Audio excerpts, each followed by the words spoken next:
வீரா serial நாளைக்கான எபிசோட்கான ஒரு சின்ன ப்ரோமோ ரிவ்யூ பார்க்கலாம் வாங்க. அதுக்கு முன்னாடி என்னுடைய சேனலில் நீங்கள் சப்ஸ்கிரைப் பண்ணலைன்னா மறக்காமல் சப்ஸ்கிரைப் பண்ணிக்கோங்க. பக்கத்தில் இருக்கிற பெல் பட்டனையும் ப்ரெஸ் பண்ணிக்கோங்க. வீரா வந்துட்டு கண்மணியை ஃபாலோ பண்ணிகிட்டே போகிறாங்க. அவங்க போகிற ஆட்டோ பின்னாடி ஃபாலோ பண்ணிக்கிட்டு போகிறாங்க. கரெக்டாக கண்மணி ஒரு கோவிலுக்கு போயிருப்பாங்க.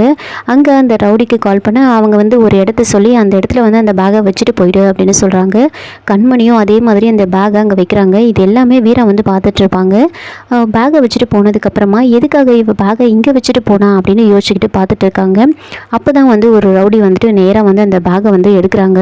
எடுத்துகிட்டு வரும்போது வீரா நடுவில் போயிட்டு ஒழுங்காக அந்த பேக்கை கொடுறா அப்படின்னு அவங்கக்கிட்ட சண்டை போட்டுட்ருக்காங்க. அந்த சமயத்தில் கரெக்டாக மாறன் அந்த பக்கமாக வராரு. இதை பார்த்ததுமே மாறன் அவங்க எல்லாருமே போட்டு அடிச்சிட்ருக்காரு. அப்போது ஒருத்தவங்க கத்தி எடுத்து மாறனை வெட்டுறதுக்காக வராங்க. அப்போ பின்னாடி முதுகில் லேசாக கத்தி பட்டுரும். பட்டு உடனே வீரா பின்னாடி ரத்தம் வருது அப்படின்னு ரொம்ப பதட்டமாகறாங்க. இதோட இந்த ப்ரோமோ முடிச்சிருக்காங்க. என்னோட ரிவ்யூ பிடிச்சிருந்தா லைக் பண்ணுங்கள்.